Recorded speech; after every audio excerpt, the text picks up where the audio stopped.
I have a sort of complicated relationship with Japanese and Mexican Fender guitars, not because I think they're sort of necessarily inferior, or that, you know, unless it's made by American hands, you know, I'm not interested. It's not to do with that.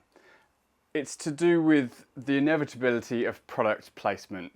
Now, I used to work as a product marketing manager, and essentially the role was to explain to the customer where your product fit either in the market or against your other product offerings. The problem that Fender have is they have the sort of essentially three tiers of Fender branded instruments. You've got the Mexican stuff, and then slightly above that you've got the Japanese stuff, and then the American stuff. And it's not like the old days where you know, in the 60s you'd get some really questionable Japanese instruments. In fact, it's well documented that in the early 80s, the Fujigen factory in Japan essentially saved Fender as a brand because they were making such good copies that Fender had the smart idea of giving them the licensing to make these Fender copies, but, you know, branded as Fenders, while they got the production back on track in America. So with that in mind, they're not handicapping the quality of the production of these instruments, whether it's in Mexico or Japan. What they're actually handicapping is the time spent on setting the guitar up, leveling the frets, going over the instrument, those sorts of things. And then they also handicap them with cheap parts. The most obvious things are things like pots, switches, tuners, the bridge, etc., etc. Because the American ones have to be better than the cheaper ones, otherwise people would just buy the cheaper offerings and there would be no compelling reason to spend twice as much money on the American-made equivalent. So, the question then is, can you get a Japanese guitar like this one to the standard of an American-made Fender, or potentially better with, you know, careful setup, fret leveling, that sort of thing? And my belief is, as long as the fundamental materials of the neck and the body are good, then absolutely. There is nothing stopping you from making a really, really good guitar out of one of these instruments. Now, this one has a slight advantage in the fact that it was actually made for the Japanese domestic market. So I think they're probably given freer rein to use nicer materials and potentially spend a little bit more time and effort on these. Now, this guitar is actually sold. It's sold to a really lovely guy called Ricardo, and he's actually purchased it for his friend whose wedding he wasn't able to make, which is an incredible wedding gift.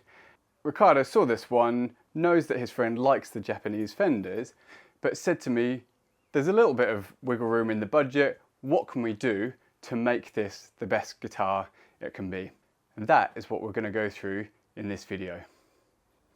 Yeah, so the neck on this is really, really nice. Actually, looking at it, it almost looks like it's quarter sawn. It's not. It's quite on the rift actually, but it's a really nice piece of maple. If I was to be totally fussy, there's a couple of little mineral spots here, here and there. But I was looking at PRS Silver Skies last night, and there was one on Reverb that had this really awful inclusions on it, and I'm actually quite shocked that passed muster at the PRS factory. Anyway, so the neck is really, really nice, and it's got this nice sort of vintage style sort of transition into the headstock. It's not completely smoothed over like you sometimes see, but it's really, really nice, and the neck feels really lovely as well. The machine heads are Gotos, so no concerns with quality there. Hip shots would be better, but you know, they're certainly good enough. The first thing we're going to do is we're going to get this pickguard off for two reasons. First of all, to have a look at the electronics, and we'll see where they've sort of used the cheaper parts in order to sort of not compete with the American Fenders. But then what we're going to do is we're actually going to remove the pickguard completely for our fret leveling on my leveling jig. And the reason we're going to take the pickguard off is because this has got one of those really annoying end of neck truss rod adjustments. So if I have the pickguard off, I can actually get to that nut, which will help us.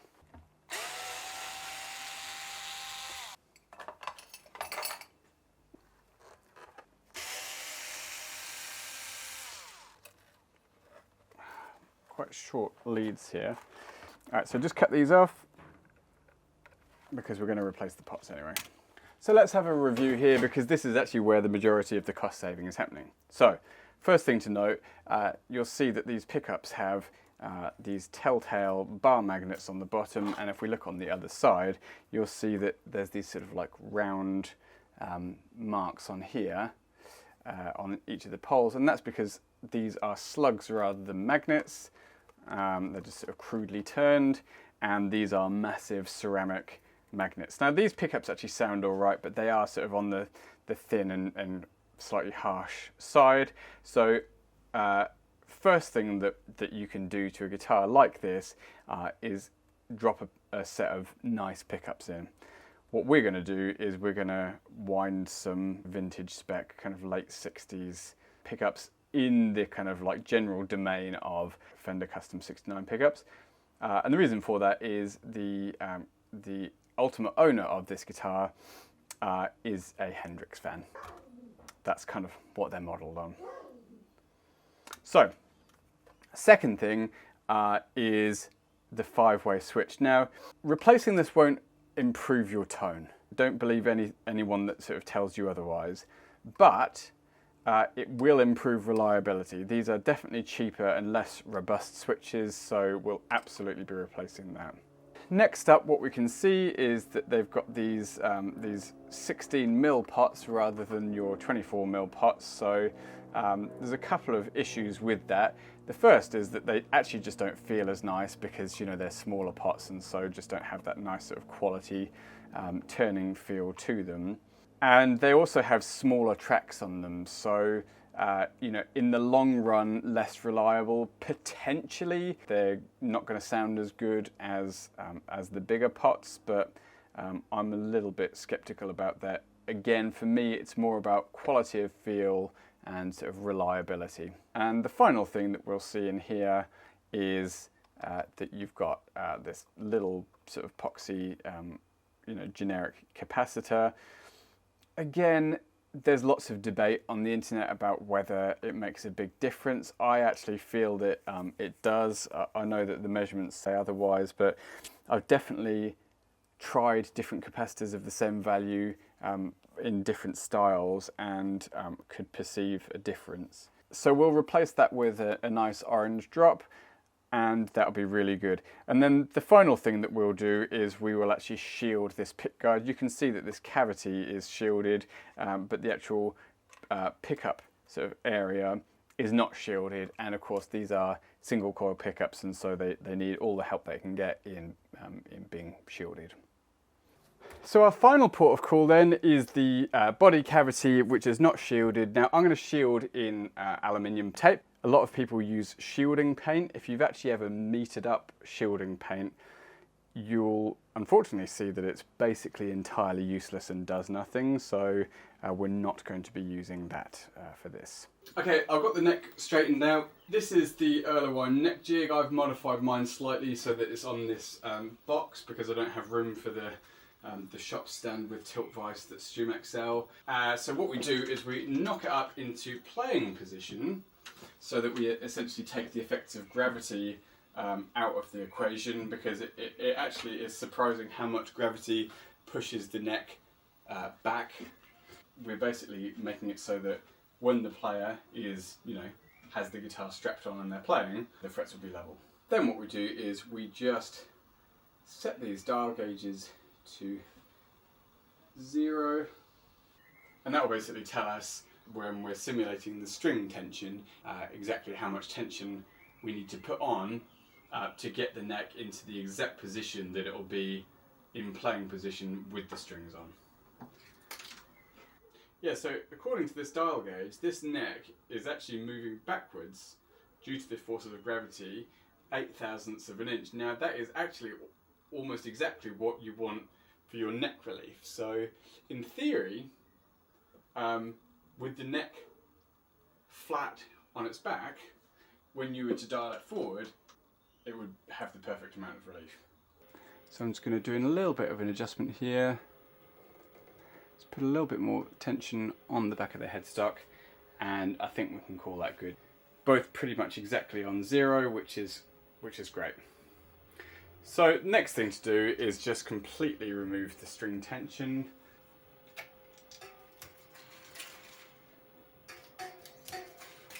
Next thing we're going to do is just tape off the fretboard so that we can work on these frets, and in doing so I'm going to introduce you to a product I've been developing largely to scratch my own back.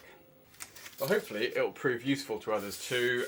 Now the stickers I'm using here are actually sort of earlier prototypes of these, but you'll get the general sense of them, and they're a little bit more refined now, but I've used them on a lot of jobs and they're absolutely amazing because first of all you don't have to do any sort of cutting or trimming you know, on the actual board of the guitar, so there's no danger of, you know, slipping with the knife and scraping or damaging the frets or the fretboard.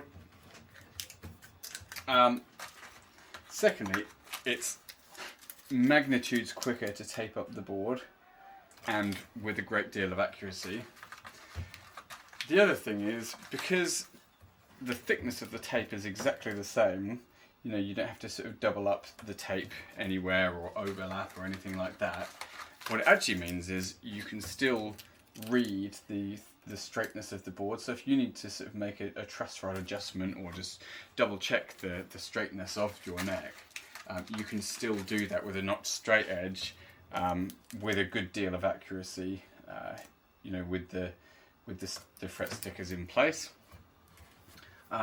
They also have fret markers on them, so you can see exactly which fret you're working on, which is great if you have to stop the job halfway through or whatever. The aluminium sort of coating of these stickers is amazing for use with like buffing and Dremels and things like that, because whereas the tape and, you know, vinyl stickers and stuff like that, you know, got really badly chewed up by the buffing process, the buffing wheel actually just sort of like glides over the aluminium really, really well. So all in all, they're a real success and a real time saver. Let me know in the comments though, you know, do you think it's stupid? You know, is it a good idea? Would you buy a set? If so, what do you reckon they're worth? The other thing that they're excellent for is protecting the edge of the fretboard. Alright, so now the board's all taped off. I'm just in the process of doing a quick check with a fret rocker, just to find any frets that are kind of particularly high, because we want to minimise what we take off, particularly on these sort of vintage style medium frets.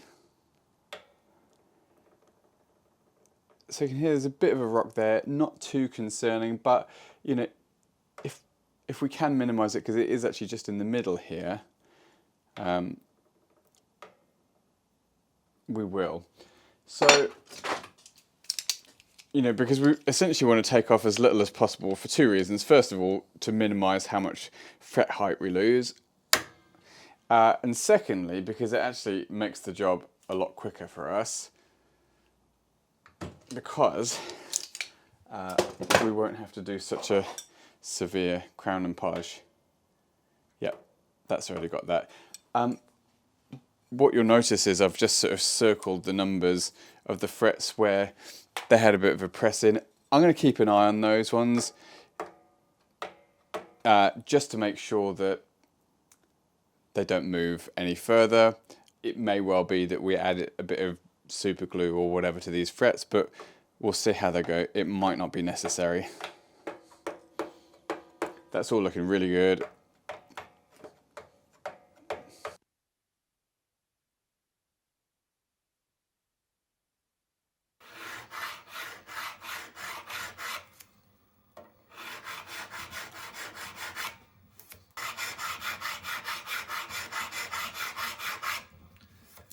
So the next thing we'll do is just file our fret ends, just so that they're nice and smooth to the touch.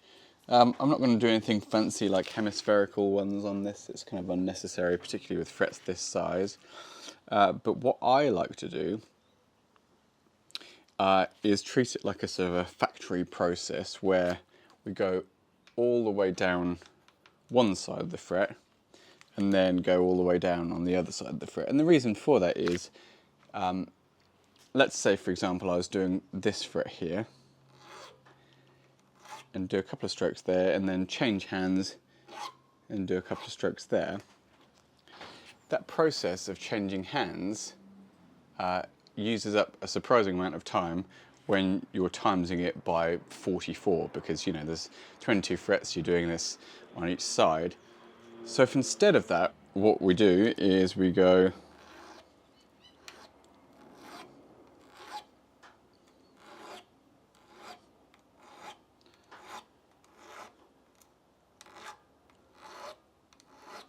and then change hands and come back up.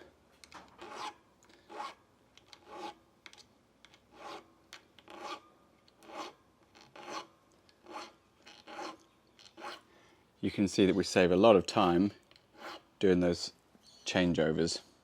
Alright, so after we've filed down the fret ends, what I like to do is just get some 400 grit sandpaper and roll it up into like a little tube here.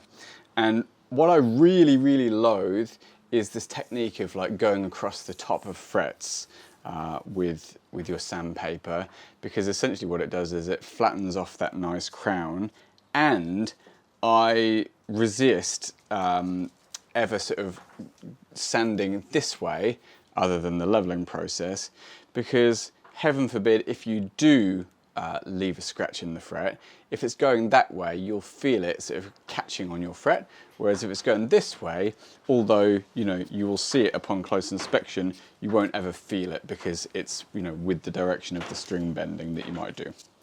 You know, I try and minimize time on the top of the fret. What I tend to do, and this is why I roll the sandpaper up, is I come in from the side, and what that does is it basically further creates your nice sort of pointy crown, rather than flattening it off. And this is also where, incidentally, the foil stickers really come in handy, because the sandpaper just glides so nicely over them and doesn't tend to sort of like clog up, you know, like it would with tape potentially. It's a tedious process, but it doesn't take that much time. Stick a podcast on, think about something else, and in no time you'll find that the job is done. And the great thing is, as I'll show you shortly, 400 grit is the last course of sandpaper that I use in this process. So this is basically the final bit of sanding that I do on the actual frets, which I know will horrify some, but stand by and bear with. All will be revealed. So the next thing I do is I take these buffing wheels, and they come with 3 different courses of compound. The black, which is a sort of a coarse, brown, which is a medium, and then white, which is a fine. I use 3 different wheels for those ones. And so the process is basically just this. Get a little bit of the compound on the wheel, and then I like to sort of come in at an angle, again, so I'm getting the side of those frets, and I go in at the angle all the way down, and then come back in batches of, like, I don't know, 5 or 6 frets, something like that. And the idea is to try and sort of like minimize how much time you're spending on an individual fret at any one time, because if you get too much heat, the frets will actually move.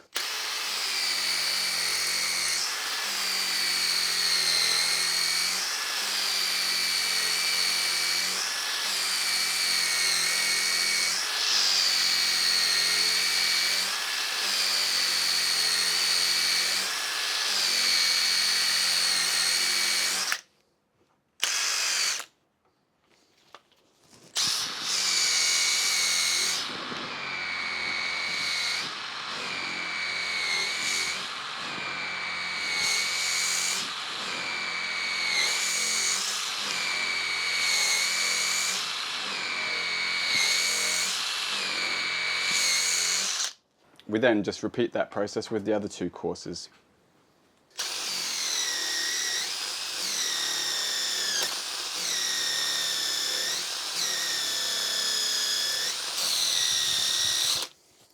So after I've done the 3 courses of polishing, which I've done now, I just go over with a sort of a buffing wheel with nothing on it and just sort of buff all of the remaining compound off there, and it just gives it that final little sheen.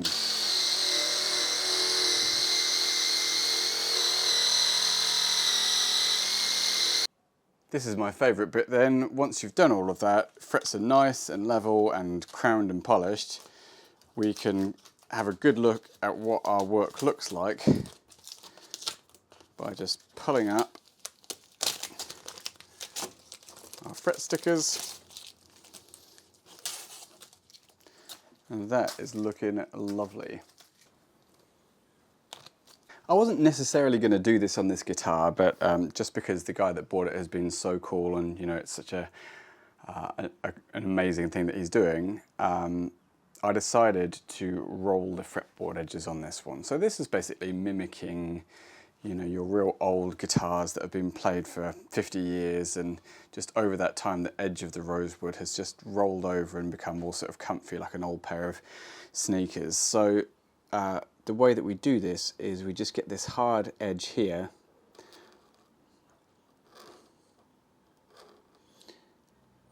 I like to do continuous strokes because otherwise what you get is a sort of a big dip in the middle, because essentially, you know, you're hitting that area twice. You know, if you think about this section here, if I go I've hit this area once, that area once, but this area once and twice, you know, on each direction. So just continuous strokes, and it also allows you to look at what the grain is doing. Sometimes the grain responds better in one direction than another, even with a scraper.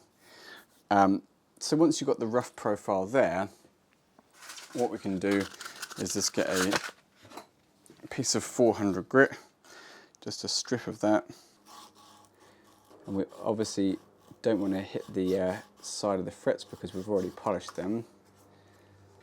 Cool, so that's that one, and then we just continue down the fretboard. You know, when you go through all these processes, you can absolutely understand why they get cut out from the cheaper guitars. But I guess the point of this video is, once you've laid out your money with your cheaper guitar and you've fallen in love with it, rather than going, well, I've kind of outgrown this guitar now, or it's not quite as nice feeling as a, you know, a custom shop Fender, there is stuff that you can do to vastly improve the feel of the guitar.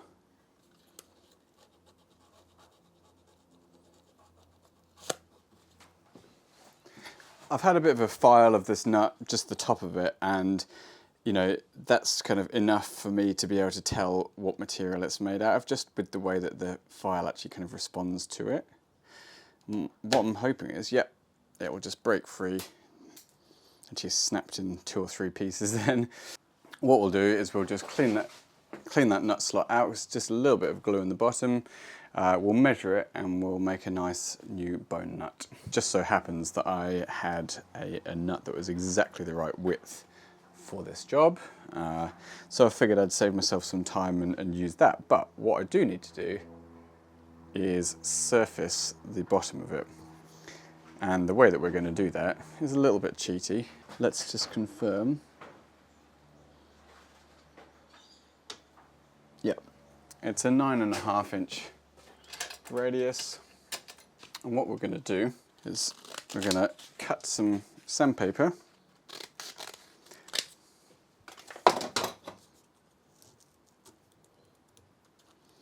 And just hold it on the edge here and just sand back and forth with this. Okay, so that is now glued in. We'll just give ourselves a approximate line for where the slots need to go down to, although of course it's always way below that, and good, we've got loads of room. So what I am going to do is just sort of take the edges off this.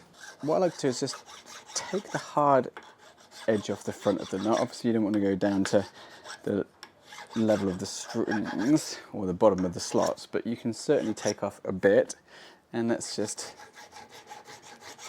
file away a little bit here, and we're going to round the back right over.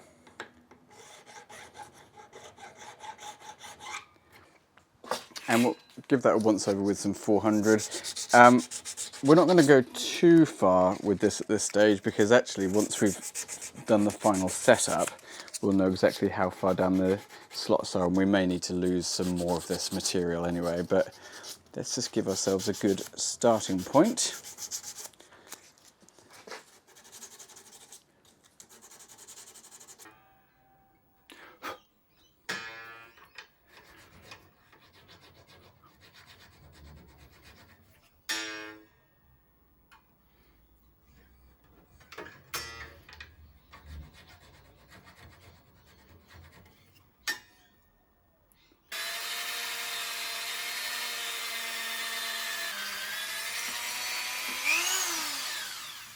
Now, you might be confused as to why halfway through this video I'm changing to a different guitar. I noticed a bit of paint delamination on the black paint job that I'd done, and gave the purchaser the option of choosing a different colour when I resprayed it, and they've chosen this awesome Sherwood green. Right, onto the rewire. Now, because we're basically not keeping anything on here, we can just whip it all off.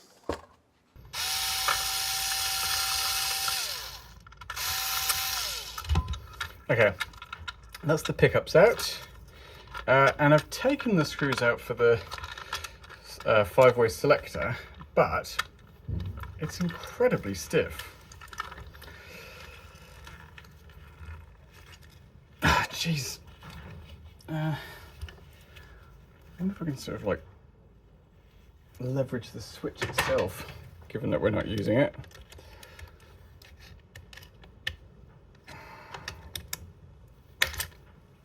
There we go. That was ridiculous.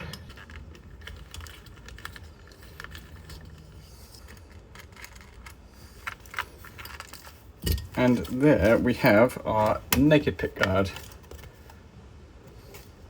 One job we can do while we're here is just shielding this pickguard, and we'll just do it in the areas where it's needed the most. So round the pickup cavities. It's not actually an advertised function of this or feature of this, but this tape is actually, the adhesive is actually conductive.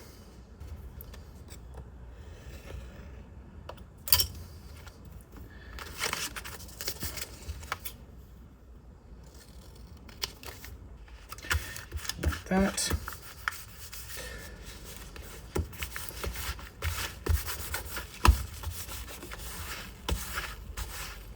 So the key is there continuity between all these sections?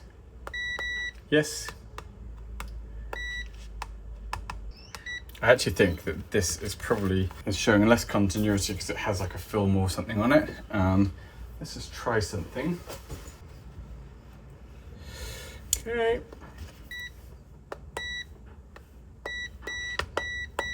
Good.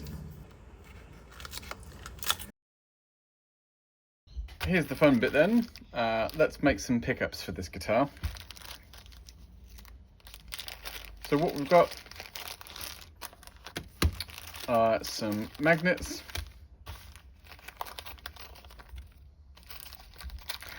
These are a stagger magnet. Then we've got some wire, some mounting screws and springs, and then our formwork. All of our pickups are the same size. I've been doing a lot of pickup repair recently, and the number one fault with pickups is always that the pickups get rusty because the player sweats, and that causes corrosion in the pole pieces or in the rod magnets, and then that causes the coil wire to fail. So I'm just putting in a little bit of security here. I've made up some tape This is actually for a sort of pickup design that I'm working on at the moment, so they are slightly short, but the height is perfect. So we'll just use a couple of these pieces here. It's still super thin, it's nice thin vinyl tape. And we're just going to wrap it around the magnetic pole pieces, making sure we don't have any creases or anything, because that will cause uneven coil windings.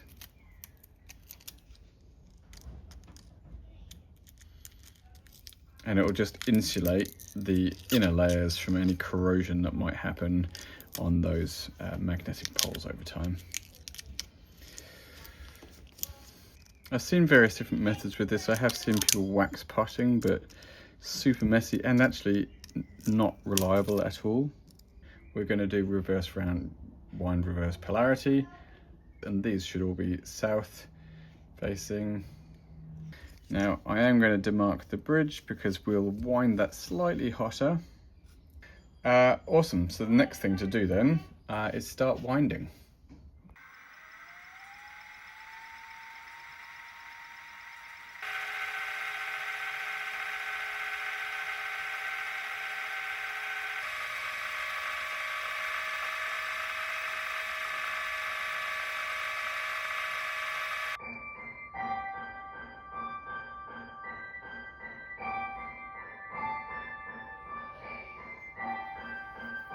All right, so let's upgrade the electronics on this guitar.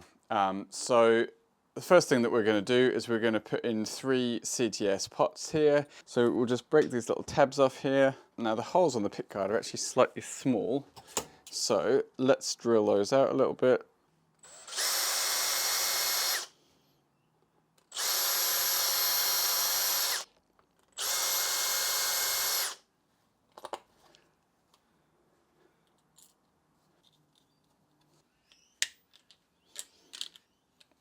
Next we're going to put the new 5-way switch in. So we've got a CRL 5-way switch. You can see that these are ridiculously expensive. I'm actually going to use the original screws for this one because it is countersunk, so I think it's going to look a bit nicer. And also they kind of have that patina on them. Luckily it's just the same thread. And now the most exciting thing is our 3 hand-wound pickups that we are adorning on this guitar. I'm using the same covers. With these pickups, I've actually put 8,000 turns on both the neck and the middle.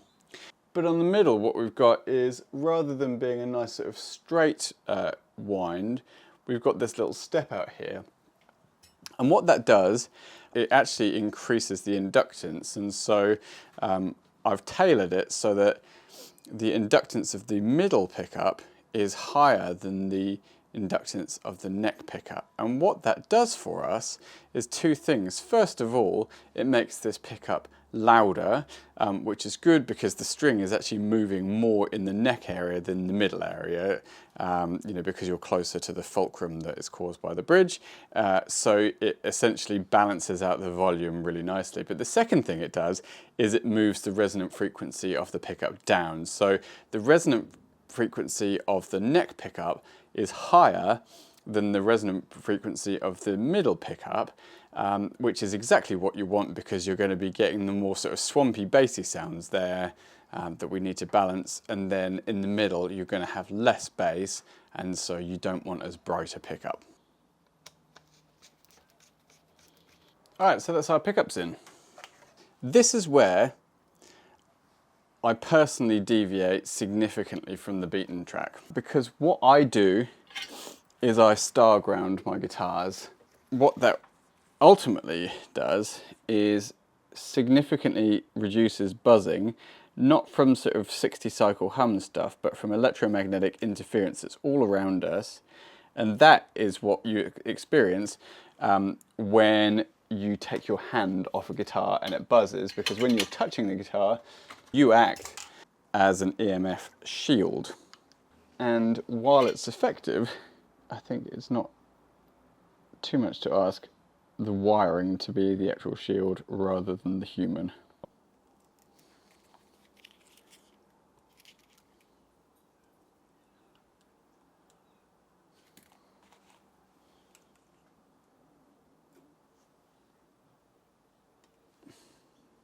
So I said earlier that you want the shortest path to ground, and that is true. And obviously it might appear that we don't really have that here, because rather than going straight to our star grounding point, we are going, you know, pot to pot to pot.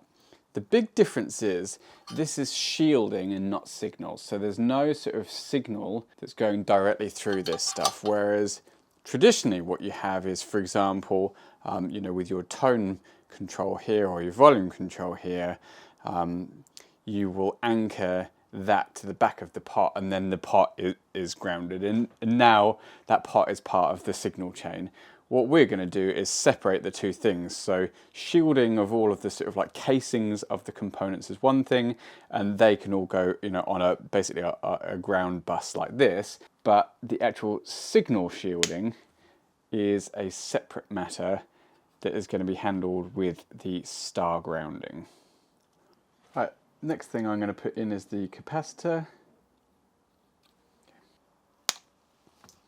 So now we do the volume ground. This is one of the big sort of deviations from your sort of standard, traditionally received wisdom sort of method of wiring. You know, we're not going to bend this lug to the chassis of the pot.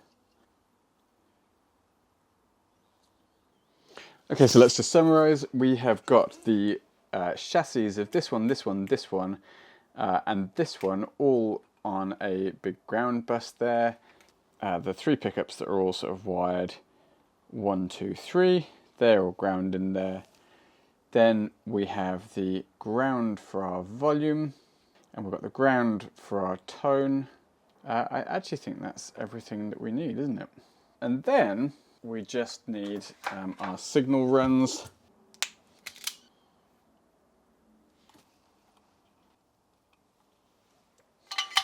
So I've just wound the two leads of each of these pickups through. Again, it's just a little bit of extra security for screening, or shielding, even though we are going to be shielding the pickup cavity.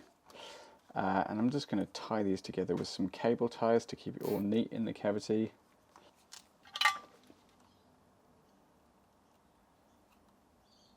So the next really critical upgrade that we can do to any Strat actually is to shield the guitar with shielding tape. Now, if you look in any other industry to do with audio or you know, sensitive electronics of any kind, you will never ever ever see shielding paint, because it is fundamentally useless. If you run a multimeter over shielding paint, certainly you don't get continuity. The resistance from one part to the other, you know, is, you know, often in kilo ohms, if not mega ohms.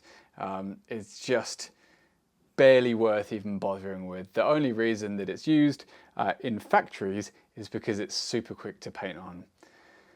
And actually, if you buy conductive shielding paint, you know, you can make your own, but if you buy it, it's really expensive. So my experience is that aluminium or copper foil is the way to go. Now, I use aluminium tape just because it's more readily available to me, and technically the adhesive isn't conductive as is one of the qualities of the copper stuff, and you can't solder it like you can the copper tape.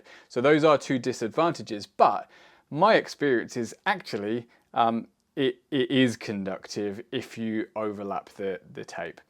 So all I did here was I actually just used the Strat, you know, template that I have to cut out some relevant size pieces, and essentially I like to do a piece like that and a piece, you know, essentially like that, lay them down, and then two reasons. First of all, you know, actually putting it in the channel is super easy like that, and secondly, you get a really nice overlap because they overlap in the sort of middle section here of the cavity, so you get good continuity. So what we do is we carefully peel this stuff off. It does curl up as soon as you do this, which is a little bit fiddly. And we're just going to go in here,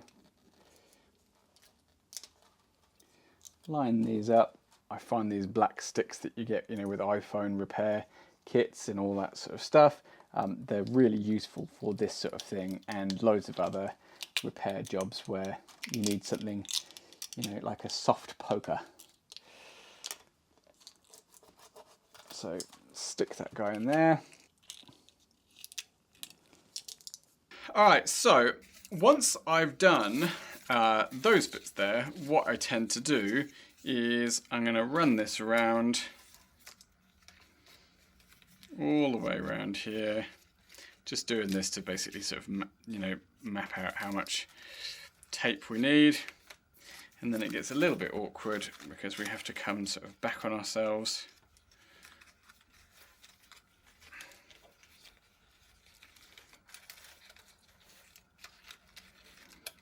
And something like that, and we'll kind of, I like to go to about here.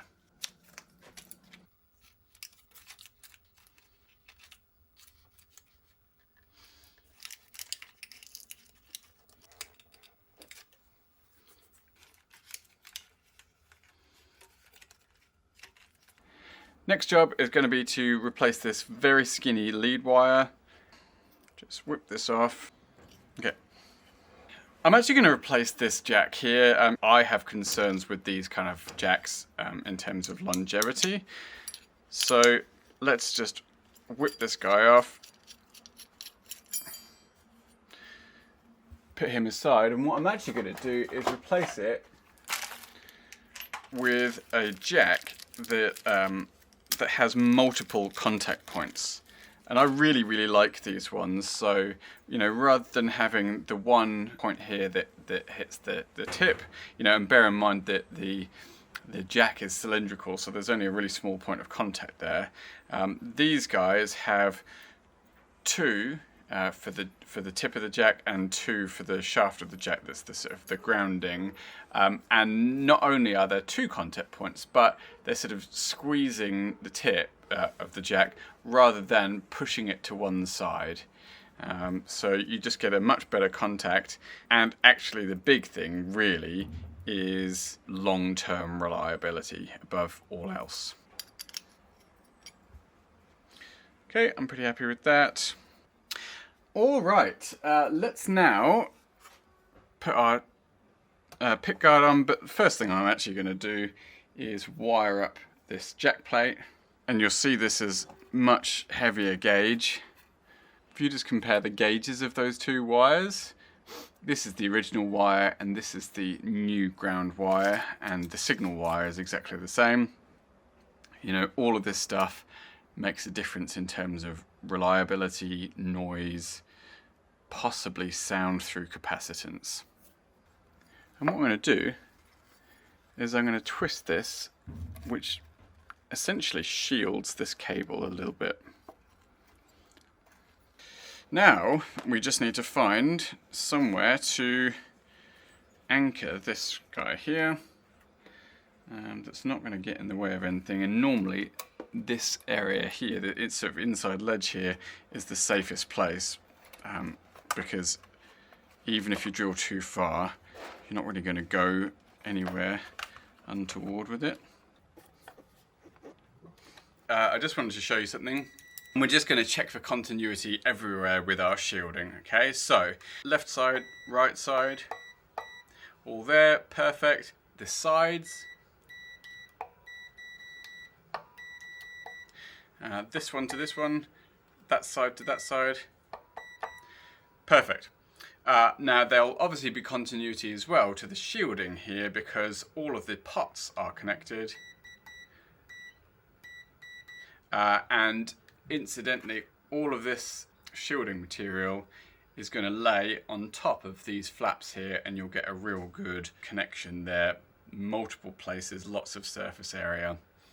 So basically everything is grounded, but most importantly, everything is grounded via the shortest path. So it all goes to this central point here, and then the ground from the output jack connects to here. Before we close the guitar up, there's one more thing that I'm doing here, and that is grounding our magnets, which may seem like a crazy thing to do, but hear me out. If I get my multimeter you will see that there is no continuity, no sort of connection between the magnets and our ground. So I'm just sort of touching my ground wire there. There's nothing, okay? There's no connection. Just to prove I'm not cheating, just touched another metal part. So there's nothing there at all, okay? But let's say we now turn the guitar on, and I'm going to touch these magnetic poles. And the reason for that is those magnets are wrapped in a big inductor, and the magnets basically act like an aerial. Any fluctuations in the electromagnetic field round there will be picked up and amplified by the inductor. So what that means is not only like if you happen to touch the strings will it buzz, but you've got this aerial that's on your guitar that's constantly there. And what we need to do is ground it. Now let me show you, making sure that all of these are turned up, let me show you what that looks like on these other two pickups. So first of all, you can hear how much quieter it is, and we don't even have this shielding connected here, okay? So when the guitar is all put together, it will be even quieter than this. But if we touch these magnets here, it makes a little bit of noise, probably just from the static from my body, but compare that to the bridge pickup. So let me show you how we do that. I've got this little piece of tape here that I've made up. It's aluminium foil, sticky side down, and on the back of it I have got a strip of the copper foil. I just found that this sort of combination worked the best. And we're going to use our little black stick to just like really massage the adhesive onto the back of these magnets here.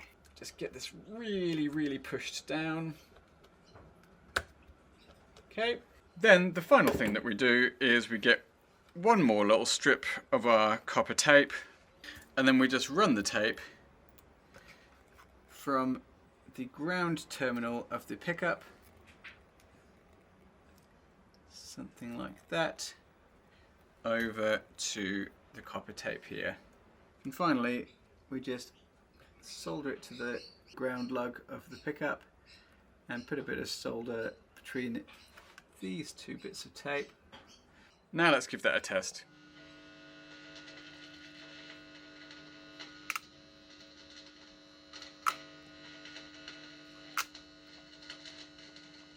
I think that's much better. And again, we'll have a look at what it sounds like when everything is buttoned up. I'm not touching the guitar obviously at the moment. It is in position 2, which is hum cancelling. But if we just listen, very little noise. Okay, and even when we put it, let's say we do it on the bridge position, which is, high inductance, so it'll be the noisiest of the pickups. It's reasonably noisy, but not crazy noisy, and you've got to bear in mind that, I've got a soldering iron that's switched on, I've got, video lighting. There's lots of things creating noise around here. Even in bridge position, it's super duper quiet.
So without spending a huge amount of money, what we've done is we've taken what is a good sort of entry to mid-level guitar and taken it up to at least American professional standards, if not higher, simply for the virtue that I think we've lavished more care and attention on the setup of the guitar, which is something that sometimes lets the factory guitars down. Just to recap, we replaced all of the small 16mm pots that came with the guitar with 24mm pots, and that has two advantages. Number one, they just feel nicer, but also they're going to be much more reliable. Next thing that we did was replace the switch again. You know, this won't improve the sound of the guitar, but it definitely will improve the reliability and arguably the feel. You know, these CRL switches, while expensive, do feel really good. Next thing we did was upgraded the output jack. I haven't replaced the bridge, it's actually not bad quality. You could replace the saddles, though they're pretty nice quality folded steel ones. You know, I had no particular concerns there, so we didn't bother to do that. What we did replace was the 3 pickups. These were originally just sort of ceramic pickups with steel poles in them, which is not really, you know, how a sort of Strat pickup should be constructed. And we've replaced them with a set of a sort of late 60s style vintage hand wound single coils. We wound them in such a way that the pickups get progressively hotter as you get towards the bridge position. You tend to want the sort of raunchy sounds in here and the more mellow sounds in there. Then what we did was we rewired the guitar so that you've got star grounding, ensuring the most efficient return to ground. And the final thing that we did was grounded the magnetic poles so they don't act like sort of antennas sitting in the middle of all of your inductors. So any kind of like external noise that the magnets themselves pick up is actually just going to go straight to ground. And finally, we replaced the plastic nut, which actually fell apart into 3 pieces when I took it off. We replaced that with a nice bone nut, beautifully cut, and so even with heavy whammy action, the strings don't bind here.